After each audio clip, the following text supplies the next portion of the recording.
amewekwa kwa boot, amepigwa hata hatujui kama amekufa, alafu tunapigwa. Tunasema uchaguzi ifanyike kwa haki, yule atashinda ni mwana Kenya. Vurugu na ghasia Ol Kalou ambako lori la kampeni la DCP limeshambuliwa kwenye msafara.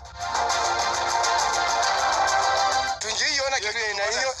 Hii siasa upande hii. Na ningare Flyover. Watu watatu wateketea baada ya gari kuruka juu ya daraja na kuwaka barabara ya Mbagathi, Nairobi. Hatuna watoto wetu amekufa juu ya bunduki na serikali inasemekana iko na mkono mrefu, hiyo mkono imekaa hivi. Watu 4 wauawa kwenye shambulizi la majangili eneo la Nolkera, eneo bunge la Samburu Magharibi. Akaniambia nimsongee. Nikamwambia sawa. Sasa nikijaribu kumsongea tena ananisukumia kwa gari. Na hasira ni ya nani na nini?